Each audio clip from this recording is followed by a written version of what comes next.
What's happening, everybody? Got a great guest for this episode of the Crash Bang Boom Drumming Podcast, and John Robert Connors, or J.R. Connors, of Cave-In, and who has also worked with Zozobra, Doomriders, and Nomad Stones.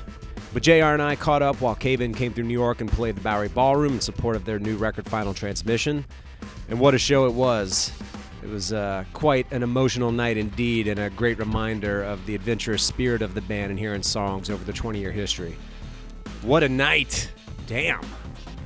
But JR and I talk about the recording experience on their records throughout the years, early drumming memories and influences, the post-hardcore scene of the late 90s and early 2000s, touring with Muse, Foo Fighters, Neurosis, Dillinger Escape Plan, and more, as well as the lessons learned from those experiences, and a whole lot more. So I hope y'all dig it. It was great talking to him. Speaking of records, it's got me thinking I'll give a shout out to my sponsor, New Orleans Record Press. First and only independently owned record pressing facility in New Orleans history. If you're looking to put out vinyl for your project, go on over to NewOrleansRecordPress.com to check out the many coloring, packaging, mastering options. You can add it all up in the real-time quote generator.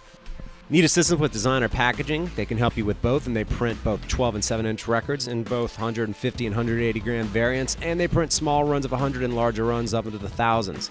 And that's NewOrleansRecordPress.com, so check them out. Crash Bang Boom Podcast can be found on iTunes, Podcast, my SoundCloud, and YouTube pages, Stitcher, Luminary, Google Play, Podbean, and more. Basically everywhere other than Spotify, if that helps narrow it down. If you like what you hear, feel free to check out any of the previous 150-plus episodes or give me a like, a subscription, a positive rating, and/or a glowing review, and/or all the above, and/or. The support is appreciated. All right, so let's get into it. J.R. Connors, Cave-In, Nomad Stones, Zozobra, all that goodness. Crash, bang, boom. Crowds go mad with joy. All right, John Robert Connors of the one and only Cave-In, one of my favorite bands. Man, it's good to catch up with you, dude. How are you doing today? I'm doing great. Yeah.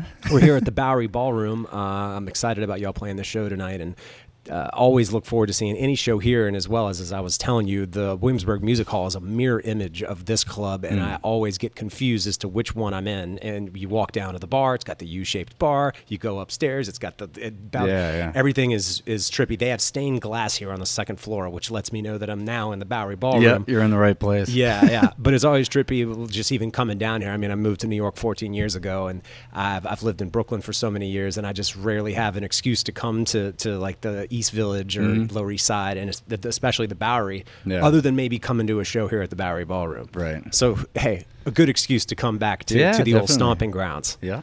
How's the run been thus far? Congrats on Final Transmission, man. Thank you. We'll talk a little bit about how that record was even made, because that is a story in and of itself. Yep. It was a little bit of a process. Yeah, a little bit of a process. Yeah. I'm a fan of Andrew Schneider. I've worked with him, and I love so many records that he's done. Oh, yeah. So I was glad to see that y'all worked with him again. So we'll touch on that. But first, how has this run been? What's been going on? I mean, the run so far has been great. We did, 4 nights of rehearsals before our first show in Chicago. Nice. And so it was nice because you could kind of get in the mindset of every rehearsal night was almost like your own personal show. Right. So it was like trying to get back into that mindset of playing every night. Yeah. Which was, it was a little difficult, just from normal life. It's such a change. Are you fairly consistent with practicing and having a practice regimen when you're not playing shows just to keep up, or? Yeah, I mean, for the most part, it's Adam, the guitarist at Cave-In. We both have another band called Nomad Stones. Cool. And we usually get together once a week. Nice. Every Thursday night, and we play about 10 or 11 songs each night, and that really helps keep everything greased up. For sure. And I've been trying, at home to kind of keep up with some practicing or learning new things, but it's tough, Yeah. Just because, I have 2 kids, I have 2 rabbits, Two rabbits. A bunch of things going on. Do you live in a more rural area, or are you pretty a much little bit? I live in Salem, Mass. Oh, you're in Salem, right? Yeah, on. so Salem's cool. Yeah, it's just outside of Boston, so it's Right. easy access to the city, but you don't feel like you're constantly in the city. Yeah, that's what I need after 14 years of being in New York. Yeah, I'm ready to just retreat to the woods. Yeah, I feel like a country boy coming to New York, just getting overwhelmed by all the people and the noises and stuff. It is a chaotic, noisy place, and not enough trees. Yeah, totally. It's one. I'm like, where are the damn trees? All right, you got to go to a park for that. All right, cool. Yeah, we'll go to the park, and then you still hear all the fucking noise. You're like, God damn it, there's no escaping the city, man. Yeah. Oh my God! But the run's been going pretty good thus far. Yeah, I mean, good shows every night. We were there was a little bit of a cold floating through the van the first few days, but everyone's kind of getting over that. And, just from playing every night, it's like we're finally becoming the machine that everyone, experiences when they play so much. Right. But it's funny because we have, 4 nights left, and then it's done for a little while. But yeah, it's nice to be back into the habit of playing every night, Right. A little rough on my hands, but. Oh yeah, have you been hurting a little bit? Well, I got a little bit of a pad here. Oh, you do? Thumb, yeah. Oh, damn, dude. That looks crazy. Yeah, it's a little weird because it's like desensitized a bit. Yeah. So it's almost like my stick is like floating somewhere around my thumb. Right.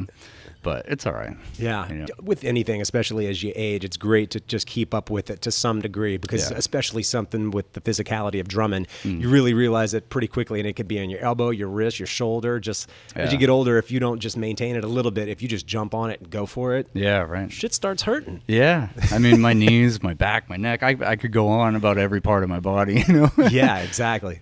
Another band from the late 90s, early 2000s that was a part of the movement that Caven was part of, along with, Converge and Coalesce and so many of those heavy bands. It's like there was like the Brit wave of heavy music, and then in the late 90s, early 2000s, there was this wave of music that y'all were a part of. Yeah. But one of those bands was Candiria. And I took a lesson with Ken Schock, and I interviewed him, and I talked about it. It was hilarious. He was just totally picking apart my whole setup. Yeah. And like he rearranged my whole set. And he's like, all right, now try playing it like this. Yeah. And I was like, this motherfucker just showed up and rearranged my whole kit. I've been doing this for about a quarter century. Yeah. But it's one of those things, those little ergonomic adjustments where it could be the height in which you're sitting in relation to the height that you have your cymbals. Yeah. I mean, I used to sit, when we started out, like I didn't know any of that stuff. Right. And I didn't have any grasp on, proper technique or anything like that. So I would always like sit, as low as the seat could go with my knees up in the air, that sort of thing. And it's horrible for you. Yeah, absolutely. And I would always wonder why I'm struggling, Yeah. But only in the last, I want to say 7-8 years, I've been kind of really trying to focus on ergonomics and proper technique of, holding the stick and hitting things. You know? Mainly because as I get older, I can feel every hit, Right. So, I mean, I definitely used to be one of those players that would just kind of fist the stick, and just hit as hard as I can. And it's just not sustainable that way. It's not. So it's been a recent great learning experience trying to get into that stuff. Right. There can be technique with bombast. Oh, yeah. Initially, you just assume bombast is just clubbing a stick and just beating the shit out of everything, right? Yeah, but it's more of the whole molar thing, just using everything as I don't know how to say it, but use your body the way it's meant to work, and you can get a whole lot of power out of that and not hurt yourself at the same time. Exactly.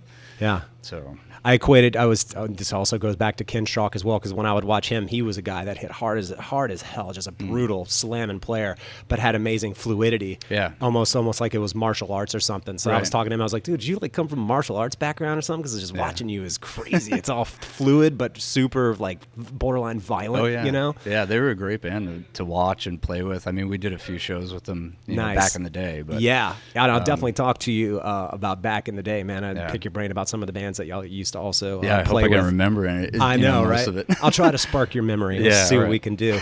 Of course, got to mention the unfortunate and tragic passing of Caleb Scofield. And I got to say, when I heard the news, of course, I was super saddened by it. And then when I saw that Nate Newton would be stepping in, I was like, well, ding, ding, of course. Yeah, it just worked. From his work with Old Man Gloom, and then just, I know that he was in the Doomriders, and then seeing him with Converge. Yeah. It's like he's one of those guys who, like Caleb, I feel like had just a particular, really powerful presence. Oh, yeah. And almost a similar, bass tone and, execution. And vocals, too. I mean, right. Even, way back, going back years, I mean, the only other person that I could compare Caleb to was Nate as far as his style of playing and singing, So when it came time to wonder, what are we going to do for a bass player for, the benefit shows that we were planning at the Exactly. time, the first person that came to mind was definitely Nate. Yeah. And, it doesn't hurt that he lives in the area as most of us. And, true. And, like you said, we were in the Doomriders. I was in the Doomriders with him for a while. So Right. we share the same space. Like it made so much sense. Wow, man. I mean, obviously there's no replacement for somebody like him, but are there kind of trippy moments along this tour Oh, yeah. and playing these songs where you feel like you're summoning some... Yeah, I mean, thankfully we did have, a few, like we did the benefit show in Boston and then another one in LA. And then, through rehearsals and stuff like that, we got kind of used to that sort of thing, you know. But there's definitely moments in certain songs where it's like, I would remember, while we were playing, counting off certain parts face to face with Caleb on the stage. And now, or, Right. when we started doing that with Nate, I would look up and expect Caleb to be there. Right. And it was definitely really trippy doing that, Absolutely. And then, Caleb was had a huge hand in crafting all the songs and, that sort of thing. So it's every time that we play any of those songs, it's just ingrained in the music. Yeah. So, yeah, it's been trippy, but it's been really nice in one way because, it's still, a really tight group of friends that's continuing on. Right. So it's been nice, especially because Nate's such a good friend. Totally. We've all kind of helped each other through this thing that happened. Yeah.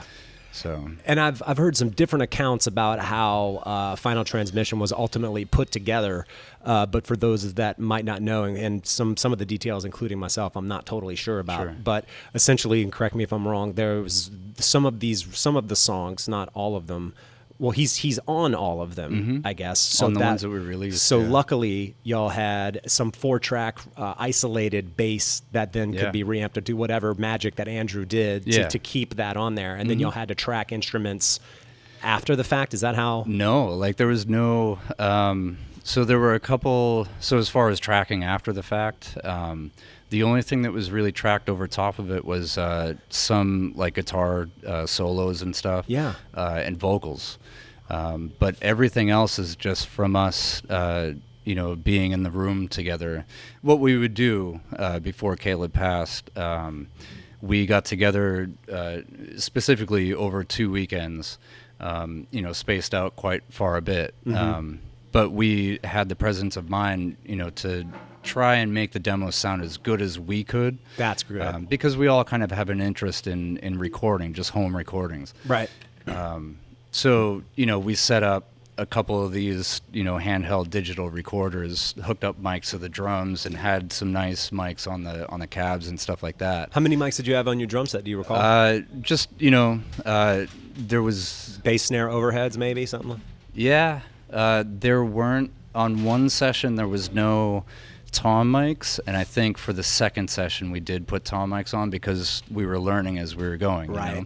But besides that, I had a Zoom sitting up top as the overhead, and then running, snare and kick.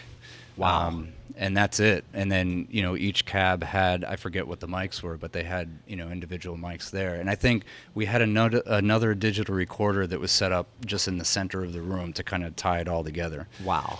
And we just, dumped all the files on a computer and kind of tried to make it sound as good as we could. And they sounded really good for what they were. And then came time that we had to give them to, Andrew was kind enough to offer his, experience mixing stuff like that. Yeah. So he just, he polished it up real well. He did, I believe he did reamp a couple things just because they're essentially, rehearsal space demos, right. So he did work a little bit of magic, but what you hear is basically what was happening in the rehearsal room. Wow. Yeah, so we lucked out in that regard. It's one of those things where one of my friends initially told me that's the way that record was put together, and I honestly thought from listening to it, I was like, I think he's mistaken. Yeah, no, that's how it went down. Yeah. That is amazing. Yeah, and then like even all the vocals and stuff, we didn't travel to Andrew or anything. We did it all in the same space. Wow. So everything was done in that one room, and then we sent everything that we had to Andrew. So wow. Yeah. That is amazing. And was that the first time that y'all had worked with Andrew since Perfect Pitch Black on a Cave-In record? Yeah, I think it might have been. I think so, right? I mean, Adam, Caleb, and I did Zozobra record. Oh, was it the first Zozobra record? It was the last one. The last one. Yeah, Okay, the third one. Yeah, I know he produced one of them. Yep. So awesome. we traveled to New York and did that with him. But that, as far as Cave-In, I think Perfect Pitch Black was the last time we did that with him. So, yeah. Yeah, I mean, Andrew's great at what he does. I mean, for those of you listening, he's done work with so many incredible bands and put out so many great records, and not the least of which is his own band, Pigs. The two records that he put out. If you want to hear like massive drums and a killer noise rock like production, his records that he did on those two are just like. Oh, it's great. The highest of standards. It's insane when I listen to it. I'm like, this is the best sounding shit. Ever since we recorded that Zozobra record with him, it's like been one of my favorite recordings of myself playing drums. Just the way it sounds. Dude, he is a drum master. Yeah, he knows what he's doing. I mean, you listen to any of those older Scissor Fight records. I mean, they're perfect. So yeah, I mean, I'm a huge fan of what Andrew does. Yeah. What a trippy experience, man. Where y'all must have been shocked when you got it back to hear how it was starting to sound. Yeah, I mean, at the time it was really rough. I was actually in Germany when we were getting mixes to listen to. Wow. And yeah, I couldn't believe how much better it sounded when we gave him all those files. So yeah, it was really nice of him to do that. Wow, amazing. Yeah. So here we are talking about all these recordings and whatnot, and out of curiosity, what's your story with the drums, and how did you become the drummer? Well, originally I wanted to be a guitar player. Yeah, I started out as a guitar player. Did you? Yeah. Technically, I started out as a drummer at a young age, so young, in fact, that I really don't have any recollection of even playing them. We had some shitty toy kid in the house or whatever, right. And then I got guitar, and it just never sank in with me. I always wanted to play guitar, and my uncle would hand me his bass guitars and his acoustics, and I just could not get anything to sound good out of them. Yeah. So, and eventually it led me to, one of my uncles used to be a drummer in like high school bands and stuff like that. And he was really into like, all these rock, bands. So he was the one who turned me on to like, listen to, Rat Salad, from Sabbath and stuff. And I was like, yeah, this is kind of cool. So he saw that I was really interested in it. And so did my grandparents. They played a big part in it. And then it was if I'm remembering correctly, it was my 10th birthday, and they surprised me with a drum set. It was like a 5-piece CP. Oh, drum you had set. one of the CP drum sets. Yeah. Oh boy. But it was gold to me at that point. Yeah. And from that moment, I mean, they set it up for me, and I walked into the room, and it was there, and I couldn't believe it. Set up in your grandparents' house? Yeah, upstairs they had an extra room. Did you live with your grandparents? No. But so I went over there after school. So that was basically my daycare, after school. You just got to go to your grandparents' house and eat whatever and just play drums. Oh yeah, it was amazing. Like, and that eventually came to be my own little layer, where I hung posters in that room. That's where I had my stereo, Nice. I would build Legos on the snare drum, that sort of thing, and then put that stuff to the side and set up, a stereo with removable speakers, and set it up on stools so it would be almost like headphones, and I'd just go nuts, Amazing. Yeah. Are you an only child? No, I have a younger brother. Really? Yeah. What was your younger brother doing all this? Not much. I mean, he was, he's 6 years younger than me. Oh, wow. Okay. So he was super young. Yeah. He never got into, music or anything like that. Yeah. He does his own thing. So, I was the only musician that came out of the family, Yeah.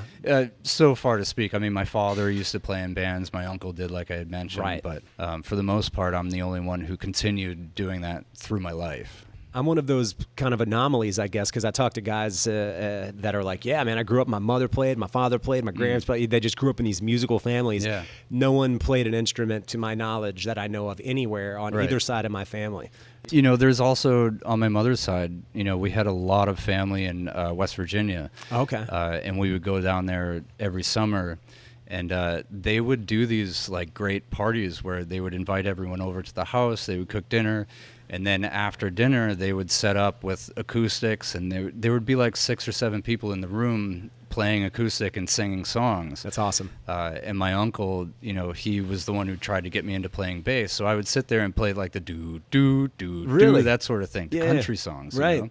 So they were really kind enough to allow, you know, a little 13-year-old kid to come in and ruin their songs. Right. But, you know, they let me do it because they knew they could see how much I enjoyed it, you know, and being a part of that vibe, I guess. Right. You know, so that part of it was really special.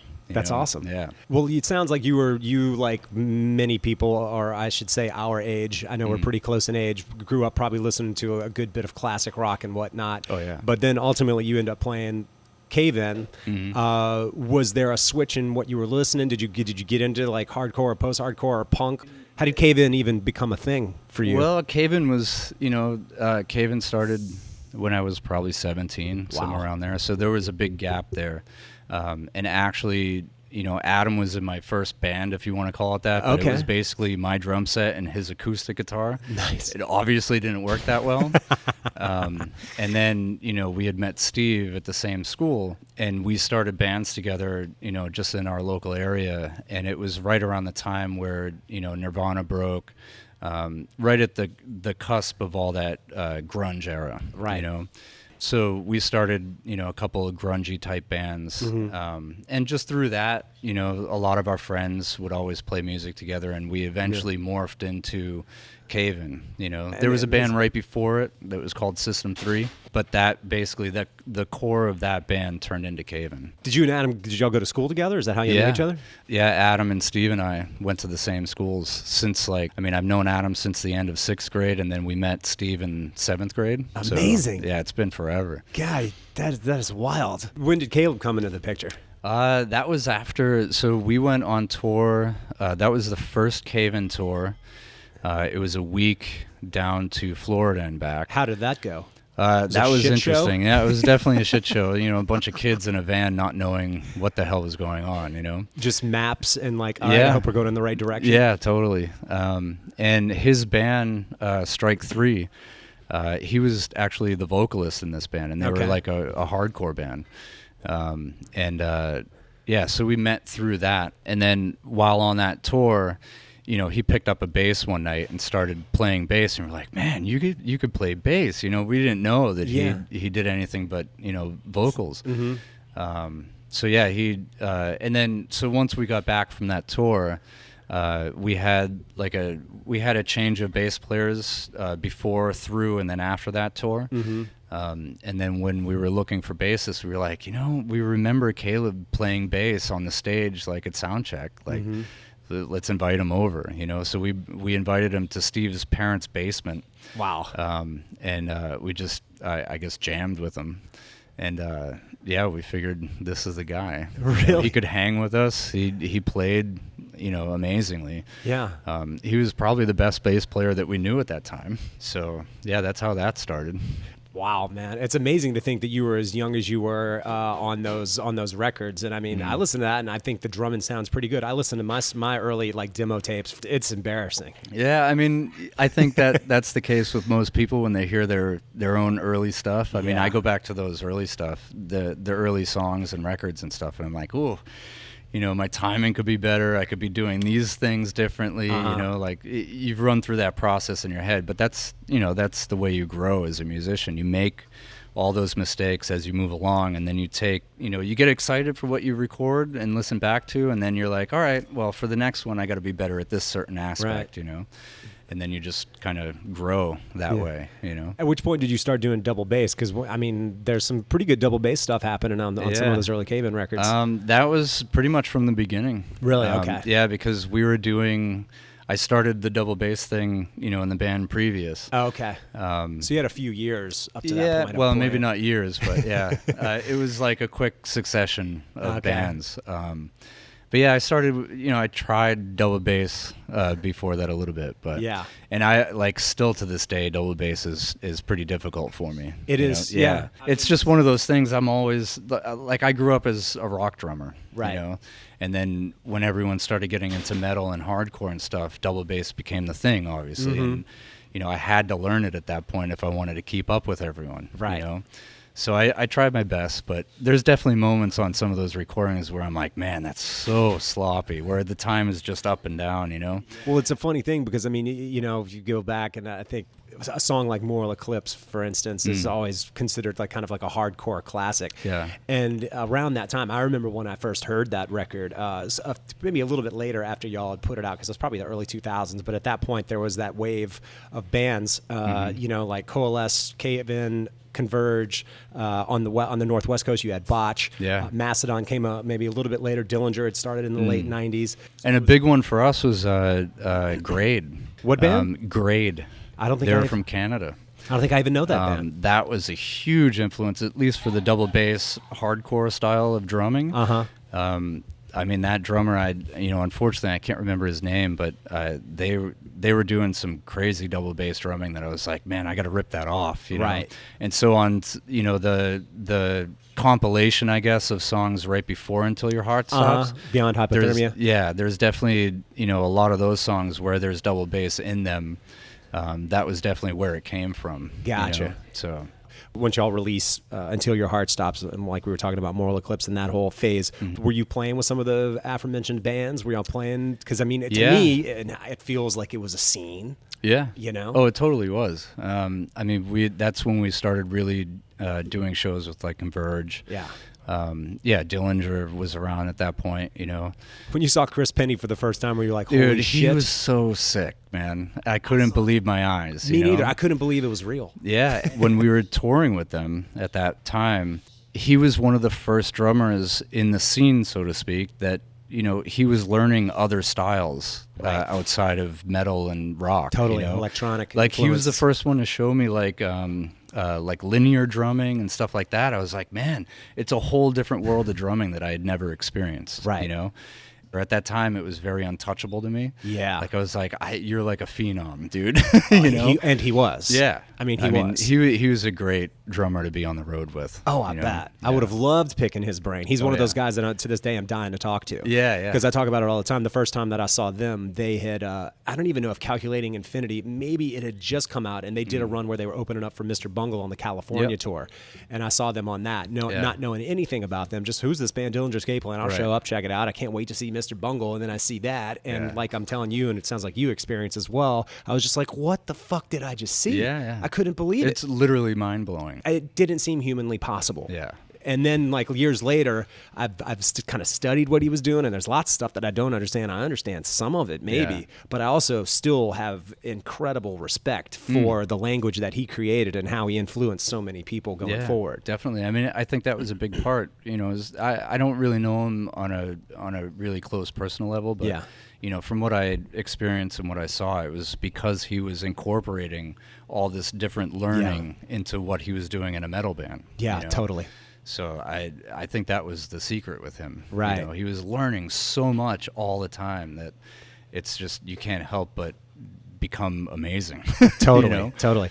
So. Yeah. I mean, and another one that I didn't mention is Burnt by the Sun and Dave Whitty playing in that one. But who were some of the other bands that y'all played with at the time that you remember enjoying? I know it's got to be quite a few.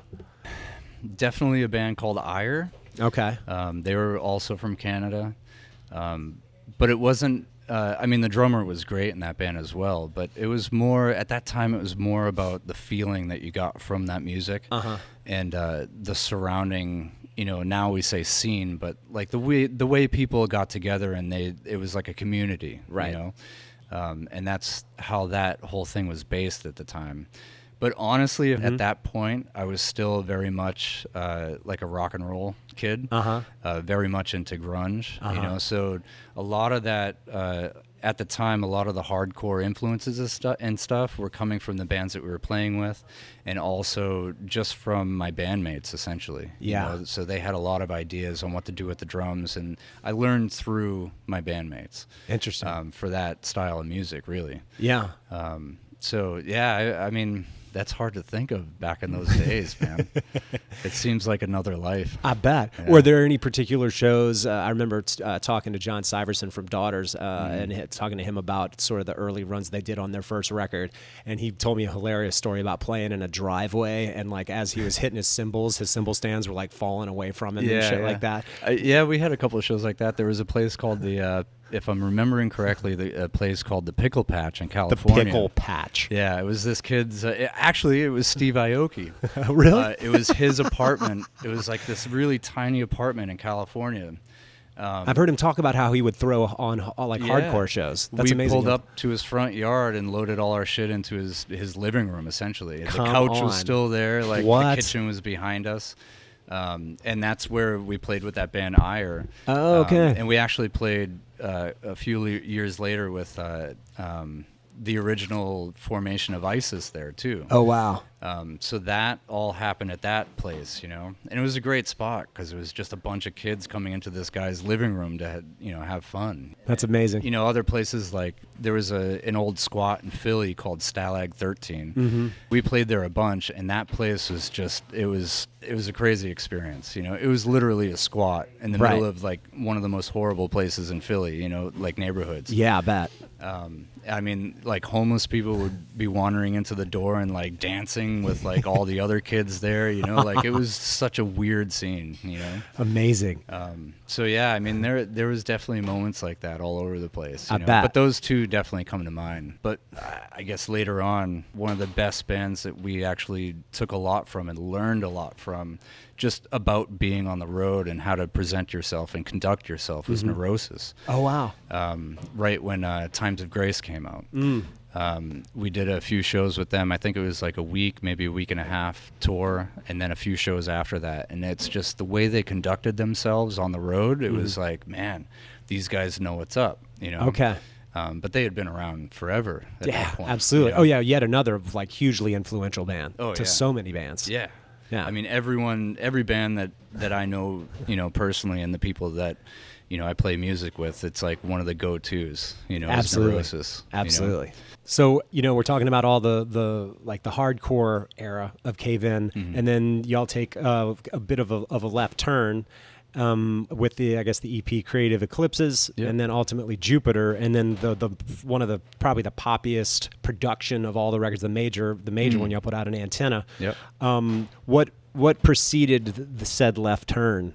I mean, I think it was just that, when we were writing Until, it was, a lot of those songs were kind of written, as Caleb being a new member of the band. Right. And then going through that whole thing, we realized that all of us liked a lot of the rock and roll aspects of what we could do musically. So I think we were getting into that direction. I mean, we had always listened to bands like Failure and, things like that. Hence the space rock influence, right? And so we were starting to work that into some of our metal songs, and as far as I can feel anyways, it felt better for us to go in that direction, Yeah.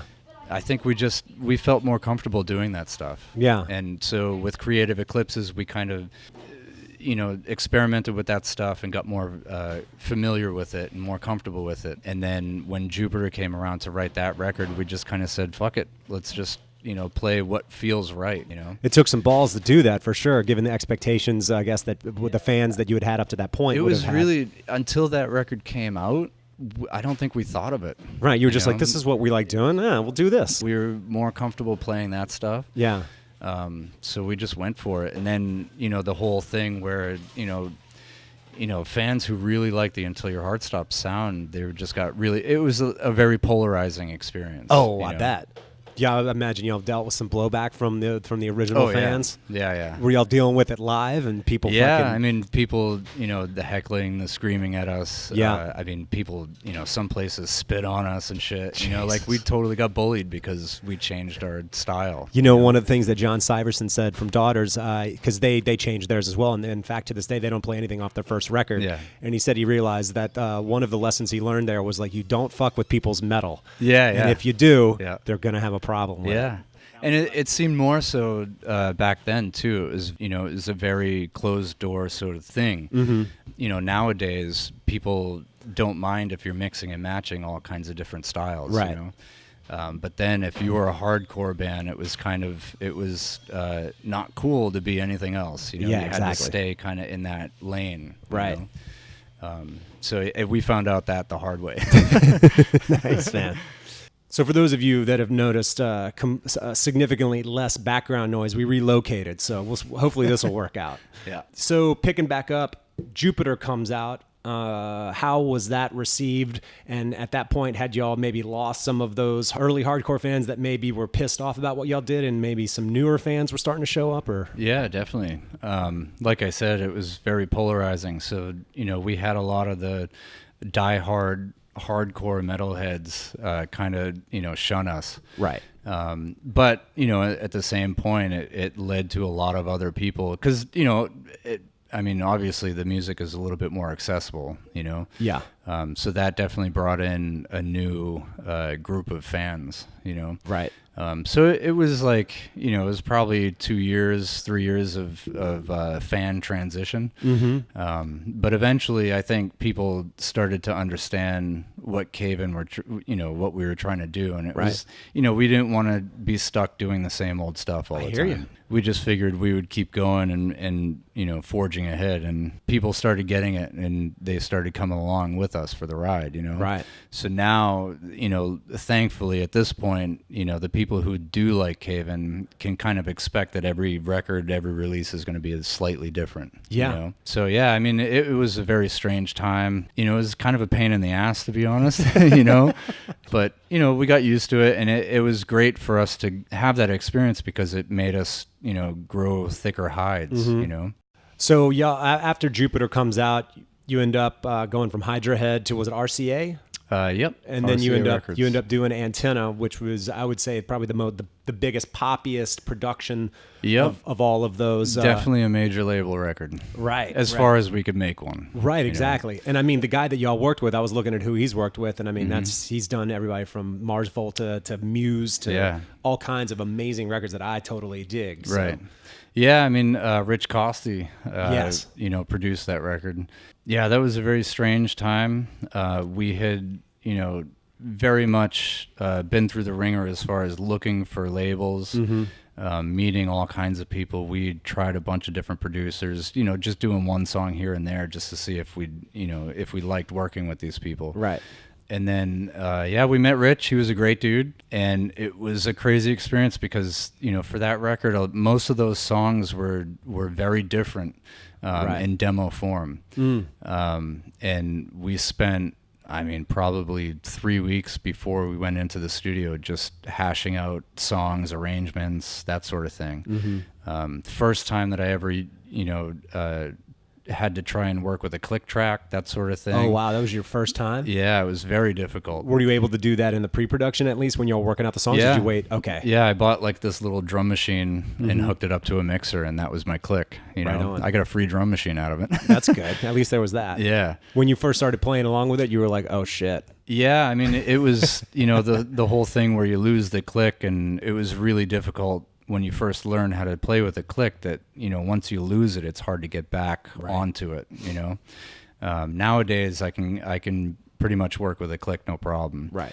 But yeah, back then it was such a weird experience, but it was great because, before then, like I had mentioned earlier, I can listen to a lot of the previous recordings and be like, man, my timing was all over the place. Right. So it certainly helped in that regard. Yeah. And then, it was like after pre-production, we went into the studio, and we lived in LA for about a month. Wow. And that was the longest we've ever spent before or since on a record. And bet. I don't ever want to do it again. Was it a challenge at all coming from, I mean, it sounds like it, coming from where you had come from? I mean, granted, it sounds like you were a rock drummer. You also did this hardcore style. You had Jupiter, which was its thing. But then you've got a major label. You're doing this big studio production. Was the studio experience of recording drums for Antenna, was that challenging? Yeah, especially because, I mean, we had money to spend on that shit. So, Right. Money that we really didn't need to and wouldn't now. But, I mean, we had a guy in there. He was a good dude. I wish I could remember his name. But he had, like, just a massive amount of drums there. Yeah. So it was like, a week just figuring out which drums and which cymbals to use. And I'm like, well, I just use the stuff that I'm used to, you know what I mean? But because that world, it's like they want to get everything sitting right and all that shit. It was very trying, and it by the time that we started actually tracking, I was already sick of it, I bet. It was the thing too where all the drum sizes were different, the cymbal sizes were different, all kinds of different like models of cymbals and stuff. I usually stick to the same kind of thing, you know. It was confusing and kind of otherworldly, you know. So it was the major label experience. Shit. Yeah, I mean, we set up, we finally figured out what drums and cymbals and stuff to use, and then we set up in one of the rooms. We tracked a bunch of songs, figured out that it didn't sound that great. Oh, God. So then we moved the whole production to a different room in the studio, and it was like just a big giant headache, Oh, that sucks. So it kind of killed the I guess the creative momentum of recording. Absolutely. Absolutely. So, but I think that's just like kind of par of the course for that environment. That sucks. Yeah, that sounds miserable. Yeah. And I mean, with those guys too, the rest of the guys in the band, it was like re-recording the same riffs, like, just 15, 20 times, just with different instruments, different amps. Right. And it was completely unnecessary. Yeah. Yeah. I mean, it's a great sounding record. I don't really have anything against that record. I like it, but I mean, you could have gotten the same result a lot easier. Yeah. Yeah. So yeah, that was a weird experience. I believe it. Yeah. And I've from the looks of the set list, it looks like y'all still play a few of the songs off that record as well. So it's amazing. After 20 years into this, you've got quite a catalog to pull from. Yeah, totally. It's awesome. It was cool too because when we asked Nate to come play with us, he was like, "Yeah, I'm only coming if I can request songs." Nice. What were some of his requests? So we're playing on this trip Woodwork from Antenna.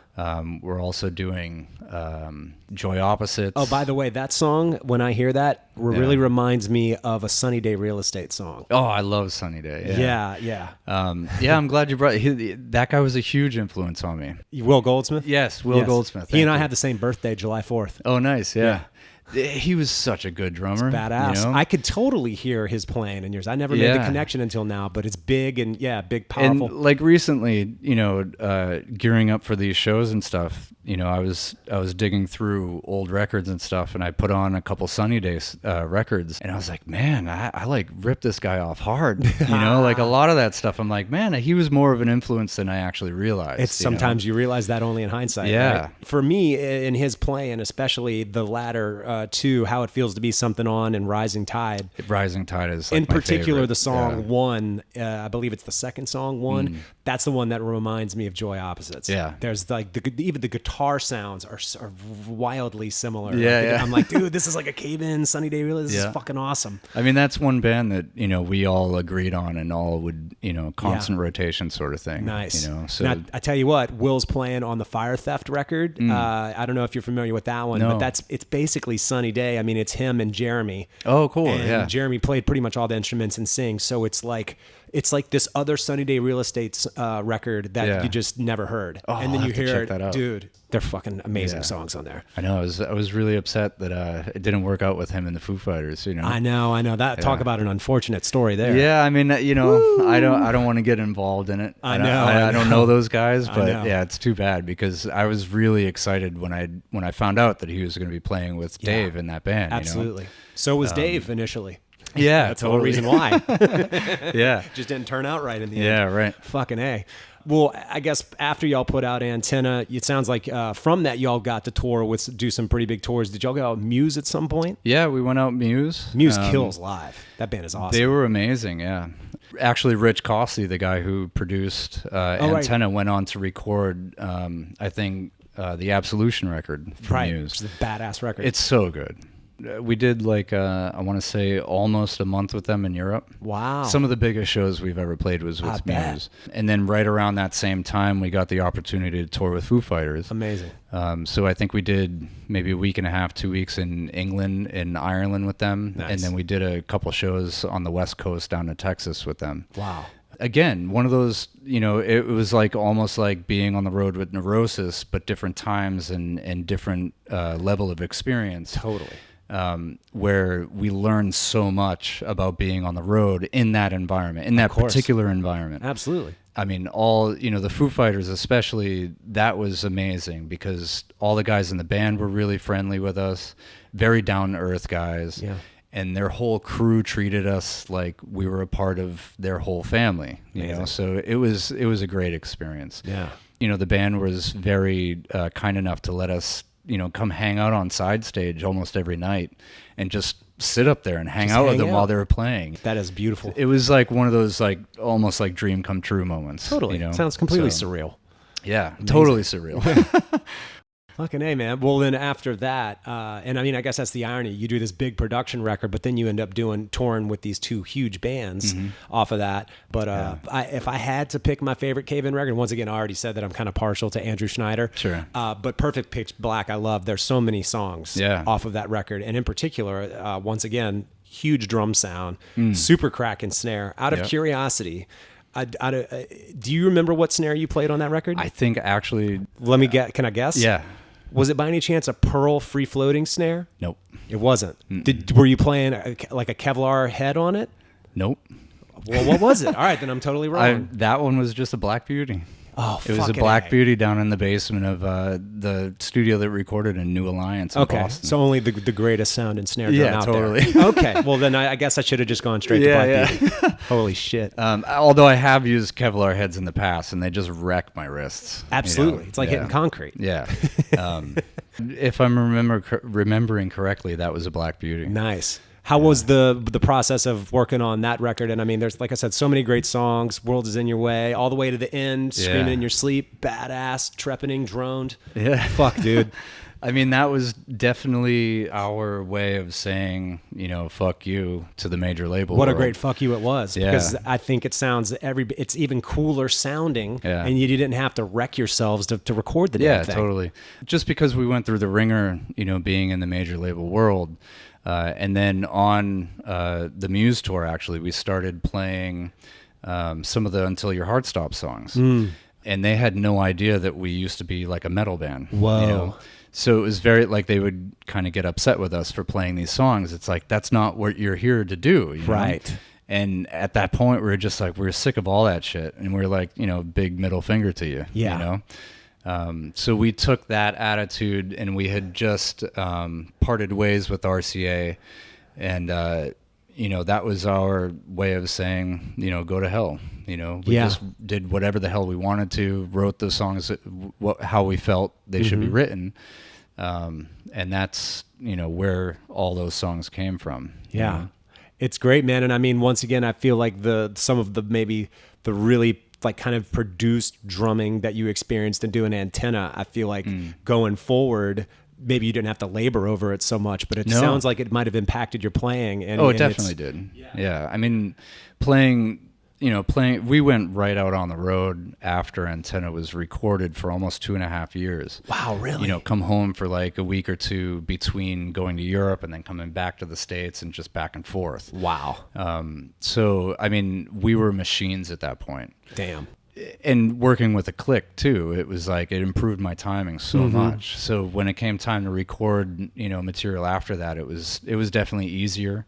Yeah. And then we were starting to, kind of rekindle our love of old prog rock. Right. And we wanted to do, as much as we could, our own version of a prog record. I consider that record like Cave-In's prog record. Really? Perfect Pitch Black? Yeah. Nice. I'm a prog fan, like so "World Is in Your Way" is like one of my awesome. favorite songs on that record, and it's great just song. us trying to be Yes. You That's know? amazing. Yeah. So yeah, I mean, the process of recording and writing that record flowed a lot easier. Right. And we didn't, again, you know, we didn't want to do another, you know, take a month to record a record. So it was very much, we recorded those songs quickly, you know. Nice. And I think you can tell in the feel of the record, you know, it's got a that, great energy. that power to it. Definitely. You know? And then once again, you got Schneider producing it, and then everything just sounds badass. Yeah, and that was recorded in the studio New Alliance in its original spot, and he had been the house engineer at that spot for years and years, you know. So Gotcha. it was like a room that we all knew really well. He knew all the good sweet spots for everything, and it just worked out great. Wow. Yeah. When you think of your drum performances, is there any particular song that you're especially proud of? Again, "World Is in Your Way" Yeah. is one of my It's great. favorite. I really enjoyed writing "Ataraxia," the instrumental track. A lot of that song is based on like ghost notes and that kind of thing, you know. And it was really my first time trying to incorporate that into my playing. Again, just because we were listening to so much prog. I mean, that's Right. all over the place. Yeah. You know? I mean, dude, I tell you what's funny. You mentioned the prog, and I mean, I've got a bunch of Yes records, and I'll throw them on, and it's like, those were big productions, and I can't imagine. But also, there were so many geniuses in that band, and that I'm sure that they were really proficient at playing it and executing it, which that in of itself is an incredible task. Yeah. But also, you know, you hear it and it's like they were really producing some crazy records as well. I would have loved to have just witnessed what was going into making those records, but they are so amazing. And Bill Bruford, man, one of my all-time Phenomenal. favorites. Yeah. Anyways, you were saying. Yeah, I guess to kind of go along with that record and the time period, we recorded that record, and then when it came time to tour on it, we had all gotten back into skateboarding, which we hadn't done since we were like 14.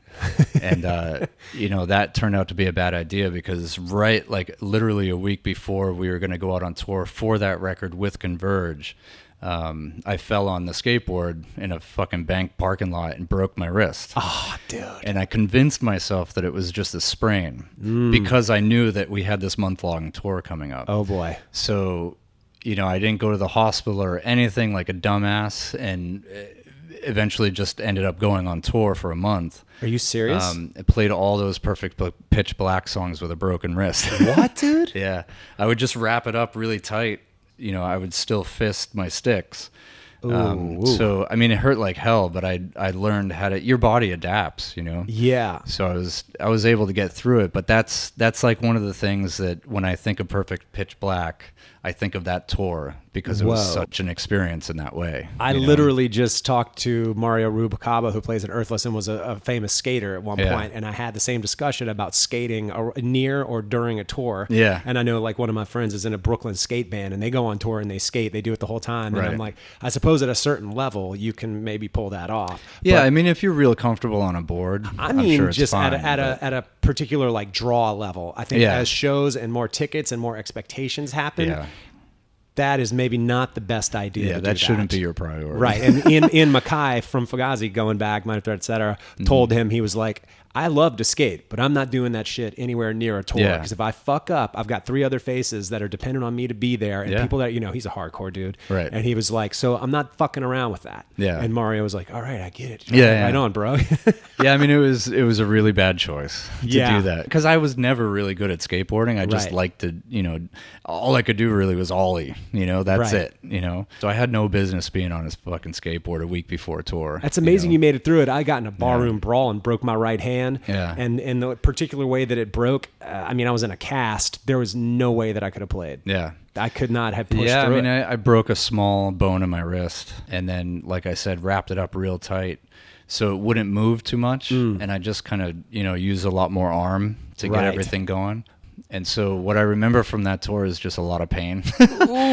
So, and then when we came back from that tour, we had to obviously stop for a while. So, and then at that point, I had moved to Germany with my then fiance, who's now my wife. Okay. So she took care of me there, and that's when like Caven continued for about a year with Ben from Converge. Right.